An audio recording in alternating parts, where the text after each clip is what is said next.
नमस्कार, दूरदर्शन हिमाचल के कार्यक्रम कृषि दर्शन में आप सभी का स्वागत है। कृषि दर्शन कार्यक्रम में हम कृषि, जो कि भारतीय अर्थव्यवस्था का मुख्य आधार है, उससे जुड़े विभिन्न विषयों पर जानकारी विशेषज्ञों से बातचीत के जरिए आप सबसे साझा करते हैं। इसी कड़ी में हमारे आज के कार्यक्रम का विषय है विश्व वन्य जीव दिवस, जिस पर बात करने के लिए आज हमारे साथ मौजूद है शिमला वाइल्ड लाइफ डिवीज़न के उप अरण्यपाल मिस्टर एन रविशंकर। सर, आपका आज के कार्यक्रम में बहुत बहुत स्वागत है। तो सर, सबसे पहले तो हम और हमारे दर्शक आपसे जानना चाहेंगे कि आज यानी 3 मार्च को मनाए जाने वाले वन्य जीव दिवस के बारे में, कि ये क्यों मनाया जाता है, कब और कैसे इसकी शुरुआत हुई। तो विश्व वन्य जीव दिवस जो है, इसका शुरुआत कैसे हुआ? तो यूनाइटेड नेशंस जनरल असेंबली, जो अंतर्राष्ट्रीय तौर पर एक बॉडी है, तो ये बॉडी ने 2013 में एक रेजोल्यूशन पास किया था ताकि 3 मार्च को हम विश्व वन्य जीव दिवस के तौर पर मनाया जाएगा। तो इसमें ये इतिहास रहा कि 1973 में एक एग्रीमेंट अंतर्राष्ट्रीय तौर पर तय किया गया, जो वन्यजीव पौधे, वन्यजीव के बारे में जो व्यापार होता है उसमें कुछ ना कुछ कानून व्यवस्था रखा गया। तो और उसको हम साइट्स बोलता है, यानी कि convention on international trade for endangered species. तो इसका जो एनिवर्सरी है वो 3 मार्च को हर साल फॉल करता है। तो इसलिए विश्व वन्यजीव दिवस हर साल 3 मार्च को मनाया जाता है। और इस बार ये विशेष है कि जैसे 2023 हो गया, तो 1973 ये कन्वेंशन साइन होकर अब 50 साल पूरा हो चुका है। तो ये भी एक बहुत विशेष बात है कि 2023 में हम वर्ल्ड वाइल्ड लाइफ डे 3 मार्च को मनाया जा रहा है। इस साल वन्य जीव दिवस की थीम है वन्य जीव संरक्षण के लिए साझेदारी। वन और वन्य जीव संरक्षण में लोगों की भागीदारी किस प्रकार महत्वपूर्ण है? जी बिल्कुल, अगर हम साझेदारियों की बात करते हैं तो हम सबको पता है कि साझेदारी कितना इंपॉर्टेंट होता है। जैसे क्रिकेट में भी हम बोलते हैं कि बल्लेबाजों के बीच में साझेदारी होना है, पॉलिटिक्स में भी दलों के बीच में साझेदारी होना है। तो ऐसा अगर वन्यजीव संरक्षण की बात करें तो साझेदारियाँ बहुत महत्वपूर्ण होता है। तो इसमें कहीं ना कहीं अलग अलग तरीके का साझेदारी होता है। एक अंतर्राष्ट्रीय तौर पर, जैसे मैंने बताया, अलग अलग देशों हैं तो उन्होंने कन्वेंशंस या एग्रीमेंट्स फॉर्मलाइज करके रखा है। तो इसमें हमारे गर्व की बात है कि भारत भी इसमें पार्ट है। जैसे जैव विविधता की कन्वेंशन हो, यानी प्रवासी प्रजाति का कन्वेंशन हो, तो इस सब में भारत भी पार्ट है। फिर हमारा देश की बात करें तो सरकार तो वन्यजीव संरक्षण के लिए बहुत काम करके आ रहा है। तो इसमें फॉरफ्रंट में तो वन विभाग है, वन्य प्राणी विभाग है। इसके अलावा बाकी सारे विभाग को जोड़ के हम ये काम कर रहा है। तो इसमें महत्वपूर्ण बात है कि जो NGOs है, गैर सरकारी संगठन है, वो भी इसमें वन्यजीव संरक्षण में आगे आ रहा है। जैसे नेचर कंजर्वेशन फाउंडेशन है, बॉम्बे नेचुरल हिस्ट्री सोसाइटी है, ऐसे काफ़ी सारी NGOs भी इसमें हमारे योगदान देते रहे। और जो सबसे अहम मुझे जो लगता है, जैसे मुझे पर्सनल एक्सपीरियंस है, जैसे मैं वन मंडल अधिकारी वन्य प्राणी शिमला में हूँ, तो कहीं ना कहीं हम अलग अलग एक्टिविटीज़ करता है। जैसे हम वाइल्ड लाइफ रेस्क्यू करता है, तो अभी शिमला में भी हमारे एक रेस्क्यू टीम है जो वन्य प्राणी को रेस्क्यू करता है। तो इसमें भी हमको काफ़ी हेल्प लोगों से मिला है। जैसे कोई वन्य प्राणी इंजर्ड हो तो वो हमको जानकारी देता है, हमको असिस्ट करता है उनका रेस्क्यू में। तो ऐसा साझेदारी हमको लोगों से मिलता है। और मुझे लगता है ये सबसे महत्वपूर्ण है कि लोग वन्यजीव संरक्षण की प्रति और वन्य प्राणी की प्यार की प्रति उनको जागरूक करें। ये हमारा एक बहुत आवश्यक कदम होगा। तो ये साझेदारी मुझे लगता है सबसे इम्पोर्टेंट जो है यही है, जो लोगों को हम कैसे साथ लेके चलते हैं। वन्यजीव नष्ट होने के मुख्य कारण क्या है? तो अगर हम देखा जाए तो काफ़ी सालों से, अगर दुनिया की दृष्टि से देखा जाए तो वन्यजीव का जो जनसंख्या है वो कम होते जा रहा है। तो इसका कारण ये है कि उनका जो आवास है, उनका जो हैबिटेट है, वो कहीं ना कहीं दूसरे पर्पस के लिए हम यूज़ कर रहा है। हम सब जानते हैं कि जनसंख्या तो बढ़ रहा है, और लोगों को अलग अलग नेसेसिटीज़ भी है। जैसे विकास भी होना है, सड़कें भी होना है, स्कूल भी चाहिए, हॉस्पिटल भी चाहिए, और कृषि भूमि भी नया चाहिए। तो इसलिए उनका जो हैबिटेट है वो कहीं ना कहीं छोटे होते रहता है। और जो वन्यजीव साइंस है इसमें इसको कहता है कि हैबिटेट फ्रैगमेंटेशन, यानी पहले इनको एक काफ़ी बड़ा एरिया था जो वन्य प्राणी को, तो अभी वो कम होते जा रहा है। और इसकी वजह से वन्य प्राणी का नष्ट होने का सबसे मुख्य कारण तो हैबिटेट फ्रैगमेंटेशन ही है। इसके अलावा हम बात करें तो एक तो हंटिंग, शिकार की प्रेशर है, और एक वाइल्ड लाइफ ट्रेड और वाइल्ड लाइफ क्राइम का भी एक नेक्सस है जो दुनिया में काम कर रहा है। तो इसकी वजह से भी हंटिंग, पोचिंग, इसकी वजह से भी वन्य प्राणी का नंबर्स कम होते जा रहा है। तो ये भी एक बहुत ही बड़ा चुनौती है। और इसके अलावा हम देखें तो नया चुनौतियाँ भी हमको सामने आ रहा है। जैसे हम सबको पता है कि अभी जलवायु परिवर्तन कैसे हम सबको अफेक्ट कर रहा है, तो ये वन्य प्राणियों को भी अफेक्ट कर रहा है। जैसे इस साल भी हम देखा जाए तो विंटर्स में काफ़ी बारिश कम लगे, बर्फ़ भी कम लगे हिमाचल में, तो ये भी कहीं ना कहीं ये क्लाइमेट चेंज का बात भी वन्य जीव को अफेक्ट कर रहा है और ये भी उनको एक्सटिंक्शन की ओर ड्राइव कर रहा है। आर्थिक और पारिस्थितिक रूप से वन जीवन का क्या महत्व है? तो आर्थिक की बारे में हम काफ़ी बात नहीं करते जैसे वन्यजीवी संरक्षण के बारे में, लेकिन ये ज़रूर बात करना होगा कि जैसे भारत है तो हम सबको पता है कि भारत में कई सारे नेशनल पार्क्स है, वाइल्ड लाइफ सेंचुरीज है, टाइगर रिजर्व्स है, तो इन सब में कहीं ना कहीं कुछ इको टूरिज्म एक्टिविटीज़ चल रहा है, पर्यटन की गतिविधियाँ चलते रहता है और इसमें भी काफ़ी रेवेन्यू जनरेशन आता है, वो सरकार के लिए भी बेनिफिशियल है। पर खासकर जो सराउंडिंग उनकी उस एरिया की एडजेसेंट में जो लोग रहता है उनके लिए कुछ ना कुछ लाइवलीहुड मिलता है, इनकम सपोर्ट मिलता है, तो ये आर्थिक व्यवस्था को मजबूत बनाने में और लोगों को एम्प्लॉयमेंट जनरेशन में ये बहुत ही महत्वपूर्ण है। और पारिस्थितिक तौर पर बात करें तो हम सबको पता है कि वन्यजीव जो है, हमने बचपन में पढ़ा है कि वन्यजीवों का एक फूड चेन होता है, जैसे हर्बीवोर्स होता है, कार्निवोर्स होता है, तो ये हम सब ने पढ़ा है। तो इसमें एक छोटा सा एग्जाम्पल अगर दे देते तो मान लो किसी एक क्षेत्र में कार्निवोर का नंबर घट गया, कम होता, तो उसमें ऑटोमेटिकली हर्बीवोर्स का नंबर बढ़ जाता है। तो इसको कैसे उसका संतुलन बिगड़ जाता है उस क्षेत्र में, यानी कि अगर हर्बीवोर्स का नंबर ज़्यादा लगता है तो वहाँ के घास जो है वो कम होते जाएगा, फिर उस एरिया में इरोशन होते जाएगा, वो जो ज़मीन है उसका पूरा जो ओरिजिनल कैरेक्टर है वो बिल्कुल बिगड़ जाएगा। तो इसको हमको पूरा तरह से अवॉइड करना है ताकि वन्यजीव संरक्षण के तौर पर कैसे हमको संतुलन में रखे एक इकोसिस्टम को। तो इस एक छोटी सी एग्जाम्पल से हमको पता लगता है कि कितना इम्पोर्टेंट है वन्यजीव संरक्षण करें तो हम कैसे इकोसिस्टम को, हमारा मिट्टी को, हमारा जलवायु को कैसे बचा सकते हैं। तो इसमें एक जो डेलिकेट बैलेंस है इसको मेंटेन करने के लिए वन्यजीव संरक्षण बहुत आवश्यक है। तो वन जीवों का संरक्षण कैसे किया जा सकता है? तो एक जो है सरकार की लेवल पे, जैसे हिमाचल प्रदेश में है, हमने काफ़ी सारा national parks, wild life sanctuaries declare किया। जो वन्यजीव का जो साइंस है वन्यजीव संरक्षण का, वो यह कहता है कि हमको उनका जो क्षेत्र है, उनका जो वन्य क्षेत्र है उसको उसी तरह छोड़ना है, उसी तरह उसको कंजर्व करना है। वहाँ पे कोई भी हमारा विकास की गतिविधियाँ हो या कोई भी दूसरा तरह की एक्टिविटीज़ हो उसको वहाँ पे नहीं करना है। तो हमारा सबसे पहला कदम ये होना चाहिए कि उनका जो अपना वन्य क्षेत्र है उसको उसी तरह बचा के रखे, उसमें वन्य जीव है, वन्य पौधे हैं, उसको उसी तरह संरक्षण करे। और जो हमारा कानून जो है, हमारा वन्यजीव संरक्षण में सबसे अहम कानून जो है कि वाइल्ड लाइफ प्रोटेक्शन एक्ट, वो भारत में जो लागू है, तो अभी रिसेंटली उसका अमेंडमेंट भी किया था 2022 में। तो इसको कैसे एनफोर्स करें, तो इसमें तो वन्य प्राणी विभाग और वन विभाग तो फोरफ्रंट में है ये कानून को एनफोर्स करने की। और इसके अलावा लोगों को में भी ये मैसेज जाना चाहिए कि ऐसा एक कानून है, इसमें क्या क्या प्रोविजंस दिया गया है और उसको कैसे कंप्लाई करें। तो लोगों का सपोर्ट भी इसमें बहुत ही आवश्यक है। कृषि क्षेत्र में भी वन्य जीव का बहुत प्रभाव देखने को मिलता है, वो कैसा देखने को मिलता है वो थोड़ा दर्शकों को बता दीजिए। अच्छा, वन्य जीव और कृषि का अगर आपस में रिश्ता देखें तो इसमें बहुत ही कॉम्प्लिकेटेड एक रिश्ता है। तो इसमें अगर दो तरह की देखा जाए तो एक जो कृषि भूमि है उसमें भी वन्यजीव, जब हम बात करते हैं हम ऐसा सोचते हैं कि सिर्फ बड़े जानवर है, मतलब हाथी है या टाइगर है या लेपर्ड है, लेकिन ऐसा नहीं है। वन्यजीव जो है उसमें सारे तरह की जानवर आता है, जो हम माइक्रोफोना बोलता है, जो छोटे छोटे जानवर है, माइक्रो ऑर्गेनिजम्स है और इंसेक्ट्स है, बीस है, ये सब बहुत ही महत्वपूर्ण है। तो हम सबको पता है कि जो हमारा फसल है, फसल का उत्पादन है, इसको मेंटेन करके रखने के लिए पॉलिनेशन का एक प्रक्रिया बहुत ज़रूरी होता है। और ये पॉलिनेशन प्रक्रिया जो होता है वो तितलियाँ से होता है, इंसेक्ट से होता है, बी से होता है, और इसके सारे कैरेक्टरिस्टिक्स जो है वो वाइल्ड है, मतलब वो भी वन्यजीव का एक पार्ट है, एक भाग है। तो इसको कैसे हम संरक्षण करें, अगर ये सब प्रजातियाँ हमारे भूमि से गायब हो जाते हैं तो हम समझ सकता है कि हमारा कृषि का क्या इम्पैक्ट हो पड़ता। तो एक स्टडी ये भी कहता है कि हमारा बीज जो है, वाइल्ड बीज जो है, उसका नंबर कम होते जा रहा है और इसकी वजह से कृषि में बहुत ही एक इम्पैक्ट पड़ने जा रहा है। इसलिए सरकार की द्वारा भी अभी काफ़ी बी कीपिंग्स का स्कीम्स चल रहा है और फॉरेस्ट डिपार्टमेंट में भी इसमें काम करके आ रहा है। तो ये एक पार्ट है जिसमें कृषि और वन्यजीव का एक पॉजिटिव रिलेशनशिप कैसे बनता है।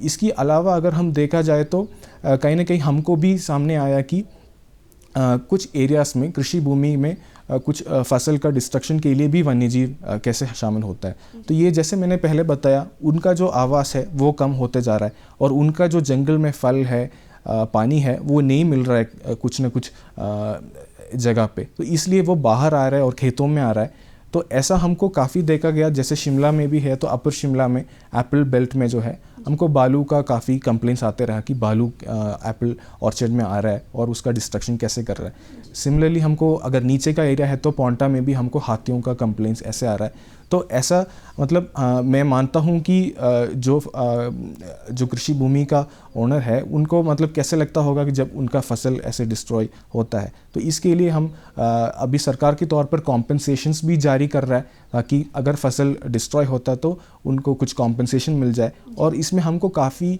इसके अलावा अलग मेशर्स भी है, जैसे फेंसिंग हो, सोलर फेंसिंग है और ट्रेंचेस भी है और ऐसा अलग अलग डिवाइसेस भी है, लाइटिंग भी है, जिसकी हम इसको वन्य जीव और कृषि भूमि का जो इंटरफेस है इसको कैसे कम करते जा सकता है। तो ये एक जो रिलेशनशिप है जिसमें कहीं ना कहीं पॉजिटिव भी है, नेगेटिव भी है, तो इसको हम एक बैलेंस की तौर पर रखना होगा ताकि हमारा कृषि को भी अफेक्ट ना हो और वन्यजीव भी संरक्षित रहे।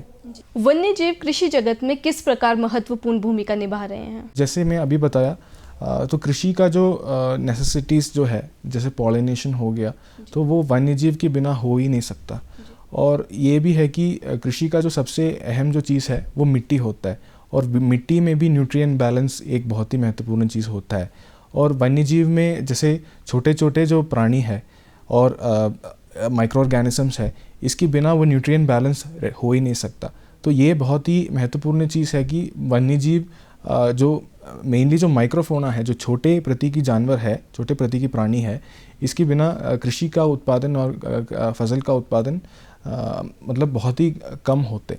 तो इनको संरक्षण करना हमारा कर्तव्य है और इसके लिए सरकार भी कहीं ना कहीं स्कीम्स निकल आ रहा है।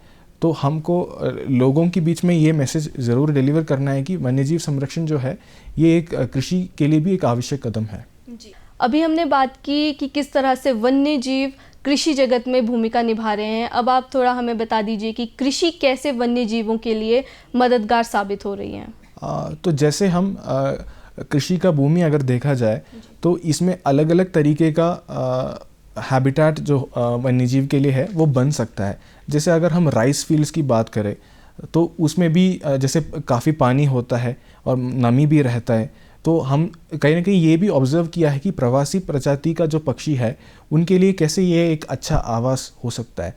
और ये भी एक कृषि की तरफ ये भी एक बहुत ही अहम योगदान देता है। जैसे बीज जो है, बीज का डिस्पर्सल करता है, तो जैसे एक जगह से दूसरी जगह ले जाता है, तो ये भी कृषि के लिए एक बहुत महत्वपूर्ण है और यानी कि वन्य पौधे के लिए भी महत्वपूर्ण है। और हमने कहीं कहीं गांव में भी ऐसा देखा गया कि जो हमारा वन्यजीव क्षेत्र है उससे भी ज़्यादा पक्षियाँ वहाँ मिलता है, उससे भी ज़्यादा वन्यजीव वहाँ स्थापित है। तो ये जो कृषि भूमि है वो केवल एक उत्पादन के लिए भी नहीं है, ये वन्यजीव के लिए भी एक आवास के रूप में सामने आ रहा है। आधुनिक कृषि में वन और वन्य जीवों की क्या भूमिका है? तो आधुनिक कृषि का अगर हम बात करें तो हम पहला ये सोचते रहे कि आधुनिक कृषि जो है वो केमिकल फर्टिलाइजर्स के थ्रू है और जैसे मॉडर्न वैरायटी ऑफ सीड्स की थ्रू है। तो अभी हम जैसे सरकार के तौर पर भी एक नया आइडिया हमारे सामने आ गया, यानी कि ऑर्गेनिक फार्मिंग जो है, ये ज़ीरो बजट नेचुरल फार्मिंग, ऐसा नया नया आइडियाज़ हमारे सामने आ रहा है। तो इसमें क्या होता है कि जो हमारा नेटिव जो वन्य प्राणी है, वन्य प्रजाति है, जैसे छोटे छोटे इंसेक्ट्स हो गया या माइक्रो ऑर्गेनिजम्स हो गया, इसको अब जैसे पहले जब हम केमिकल रूप में चले गए थे तो इनका नंबर्स जो है वो कम होते रहे। अब हम ऑर्गेनिक रूप में फार्मिंग को अप्रोच कर रहा है तो इनका नंबर्स भी हम कंजर्व हो रहा है और ये जो एक सतत विकास के रूप में ये हमारे सामने आ रहा है। तो ये एक बहुत महत्वपूर्ण बात है कि जब हम मॉडर्न फार्मिंग की बात करें तो वो सिर्फ इक्विपमेंट की बात पे नहीं, टेक्नोलॉजी की बात पे नहीं, सिर्फ ये ऑर्गेनिक या ग्रीन फार्मिंग में भी हम कोशिश करना है और इसके थ्रू हमको हमारा वन्यजीव को भी संरक्षित रख सकता है, मिट्टी का जो फंडामेंटल जो कैरेक्टरिस्टिक्स है उसको भी मेंटेन कर सकता है और इसके थ्रू हमारा फसल भी उत्पादित हो सकता है। कृषि और वन्य जीवन का आपस में तालमेल कैसा है? क्या ये लोगों के लिए अवसर है या संकट? हाँ जी, जैसे मैं पहले भी बता रहे थे, तो कृषि और वन्यजीव का जो आपस में जो तालमेल है, ये बहुत ही एक डेलिकेट रूप में है अभी। तो क्योंकि पहले तो अब जब लोगों की बात में ये विषय आता है, तो उनका मन में ज़रूर ये विचार आएगा कि ये संगठन ही होगा, क्योंकि हम देखता है कि हमारा खेतों का कैसे नुकसान वन्यजीव कर सकता है। पर मैं ये भी अभी बताना चाहूँगा कि वन्यजीव जो है वो सिर्फ आपका जो सामने वाला बड़े जानवर है, सिर्फ वो नहीं है। इसमें काफ़ी छोटे तरह की प्राणियाँ हैं, माइक्रोफोना है, जो आपका मिट्टी को देखभाल कर रहा है, आपका फसल को कैसे पॉलिनेशन के लिए हेल्प कर रहा है। तो ये एक बात हो गया। और इसमें भी जैसे वन्यजीव को लेके भी हमारे काफ़ी सारे प्रोडक्ट्स भी आ रहे हैं। जैसे जब हम वन्यजीव का बात करते हैं तो सिर्फ ये जानवर के नहीं है, वन्य पौधे भी होता है, उनसे भी काफ़ी मेडिसिनल प्रॉपर्टीज़ का पौधे भी है। तो ये सब एक अवसर भी है जो लोग इस्तेमाल कर सकते हैं। जैसे वाइल्ड हनी भी अब एक प्रोडक्ट है जो लोग इसकी फॉलोइंग में जा सकता है। तो इसके अलावा जो संगठन की बात जहाँ हुआ, जैसे खेतों का नुकसान की बात है, तो उसके लिए तो सरकार के थ्रू जो कॉम्पनसेशन है वही सबसे बेहतर तरीका है। और उसके अलावा क्या क्या हमारा गतिविधियाँ हो सकता है जो खेतों को बचा के रख सकता है। तो क्योंकि देखिए, वन्यजीव उनका ही आवास से भागे हुए हैं। अगर उनको उनके आवास में पानी नहीं मिल रहा है, फल नहीं मिल रहा है, तो वो आसपास में जो खेत है वहाँ पे आएगा ही। तो हमारा कर्तव्य है कि उनका जो आवास है उसका क्वालिटी को कैसे बढ़ाना, और इसके अलावा जो हमारा खेत है उसको कैसे हम सिक्योर रख सकता है। वो फेंसिंग का रूप में हो सकता है, वो ट्रेंचेस का रूप में हो सकता है, वो कोई साउंड डिवाइस का रूप में हो सकता है, अच्छे लाइटिंग हो सकता है। तो ये सब एक्टिविटीज़ जो है हम करते हुए हमारा खेत को हम बचा सकता है, और इसकी साथ साथ हम वन्यजीव को भी संरक्षित रख सकता है। राज्य सरकार और केंद्र सरकार द्वारा वन जीवन संरक्षण के लिए आगे आने वाले समय में किस तरह के कदम उठाए जाने हैं? तो जैसे राज्य सरकार और देश का सरकार है, ये साथ साथ वन्यजीव संरक्षण के लिए काम करते आ रहा है। तो इसमें सबसे इम्पॉर्टेंट है कि हमारा एक प्रोटेक्टेड एरिया नेटवर्क हो जाए, यानी कि wild life sanctuary national park की एक अच्छा नेटवर्क हो जाए, जिस वो आपस में जैसे वो कनेक्टेड हो। यानी कि वन्य प्राणी का संरक्षण का सबसे अहम है कि उनको एक अच्छा आवास मिले, और वो काफ़ी विस्तार भी हो, और वो आपस में कनेक्टेड भी हो, ताकि वो एक जगह से दूसरे जगह जा सकता है। और ये जेनेटिक डाइवर्सिटी के लिए भी बहुत ही महत्वपूर्ण होता है।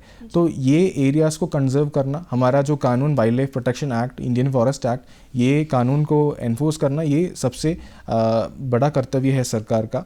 इसके अलावा जैसे हिमाचल प्रदेश सरकार की अगर बात करें, तो एचपी वाइल्ड लाइफ विंग काफ़ी सारा एक्टिविटीज़ कंजर्वेशन के लिए कर रहा है। यानी कि हमारा जूलॉजिकल पार्क्स है और कंजर्वेशन ब्रीडिंग सेंटर्स है। जैसे हमारा कुछ प्रजाति ऐसा है कि उनका जनसंख्या कम होते जा रहा है। फॉर एग्जाम्पल वेस्टर्न ट्रैगोपैन जैसे जुजुराना हमारा स्टेट बर्ड है, तो इनका नंबर्स जैसे कहीं ना कहीं एरियाज में कम होते जा रहा है। तो एचपी वाइल्ड लाइफ विंग ने एक कंजर्वेशन ब्रीडिंग प्रोग्राम शुरू किया, जिसमें उनको एनक्लोजर्स में ब्रीडिंग के लिए रखा जाएगा, और जब ब्रीडिंग के बाद उनको वाइल्ड में रिलीज़ किया जाएगा। तो ऐसा हमारा Himachal Pradesh wild life wing वन्य प्राणी विभाग अभी चीर फिजेंट्स और ये वेस्टर्न ट्रैगोपैन जुजुराना और चेड प्रजाति की पक्षी को कंजर्वेशन ब्रीड करके रिलीज़ करके आ रहा है। तो ऐसा कंजर्वेशन ब्रीडिंग प्रोग्राम्स, ये आपको जानने के लिए गर्व होगा कि ये दुनिया की एक यूनिक प्रोग्राम है, एक वर्ल्ड में is the first and only program. तो ऐसा भी काफ़ी सारे कदम उठाया जा रहा है। इसके अलावा मनुष्य और वन्य प्राणी के बीच में जो संगठन होता है, संघर्ष होता है, इसको मैनेज करने के लिए भी हम सामने आ रहा है। इसमें भी हम काफ़ी अलग अलग कदम उठाया जाता है। जैसे बंदर की केस में हम मंकी स्टेरिलाइजेशन करके आ रहा है, जिससे वो उनकी जनसंख्या कम होते जा रहा है। तो ये सब हमको सामने मिल रहा है कि लोगों के बीच में कैसे हमारा वन्य प्राणी संरक्षण का मैसेज डिलीवर हो, और उनकी दिल में वन्य प्राणी के प्रति कैसे प्यार हम जगाता है, ये भी हम करके आ रहा है। तो ये भी एक बहुत ही बड़ा प्रयास है कि लोगों का सपोर्ट हम वन्य प्राणी संरक्षण में कैसे मिलता है। अगर हिमाचल की बात करें तो आधुनिक समय में जहां विकास भी बहुत ज़रूरी है और हिमाचल का बहुत बड़ा हिस्सा वन का है, तो वहां वन और वन्य जीवों का संरक्षण कैसे किया जाए? देखिए, ये बहुत ही महत्वपूर्ण सवाल आपने पूछा भी। तो हम सब जानते हैं हिमाचल प्रदेश में 68% जो है वो फॉरेस्ट लैंड है, और हिमाचल को जैसे बाकी राज्य है विकास के लिए भी बहुत ज़रूरी है। जैसे सबको सड़कें चाहिए, स्कूल्स चाहिए, हॉस्पिटल चाहिए, बिजली का कनेक्शन चाहिए, टेलीकम्युनिकेशन लाइंस चाहिए। तो हम सब समझते हैं कि ये सब एक बहुत ज़रूरी चीज़ होता है, और जो कई दूसरे राज्य की जो सिटीज़न है उनका जो क्वालिटी ऑफ लाइफ जो मिल रहा है वो हिमाचल के लोग को भी मिलना चाहिए। पर ये फॉरेस्ट का जो कंजर्वेशन इसमें कैसे हम करेंगे कि जो फॉरेस्ट लैंड है इसमें कहीं ना कहीं डाइवर्शंस तो करना ही पड़ेगा हमको।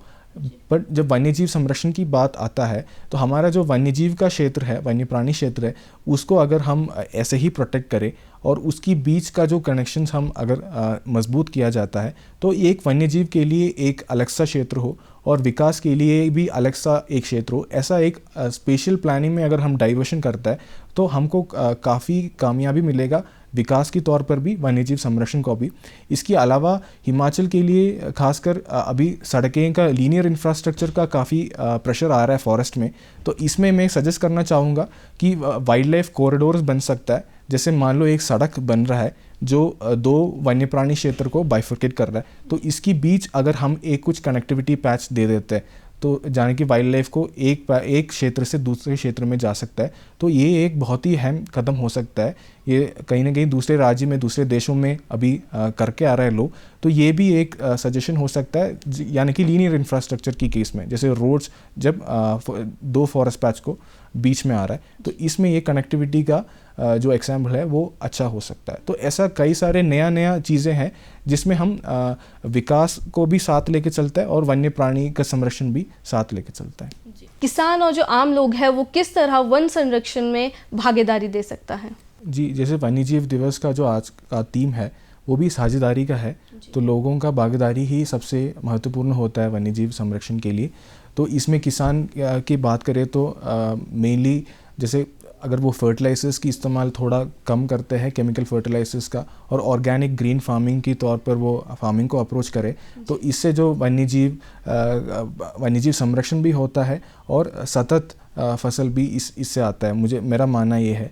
और दूसरा अगर आम आदमी की बात करें तो आम आदमी की अलग अलग प्रक्रिया है, जैसे वो वन्य प्राणी संरक्षण में वो कैसे जोड़ पाता है। एक है वो जैसे हमारा जूलॉजिकल पार्क्स है उसमें वो जानवर को गोद ले सकता है, ये एक हो गया।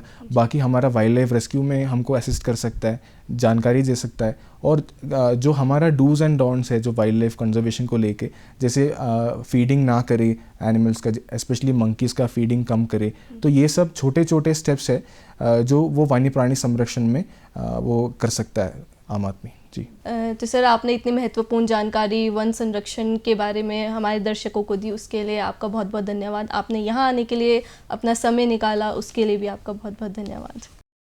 तो दर्शकों, अब वक्त हो चुका है आपसे विदा लेने का। आपसे फिर मुलाकात होगी एक नए विषय के साथ, तब तक के लिए हमें इजाज़त दीजिए। नमस्कार।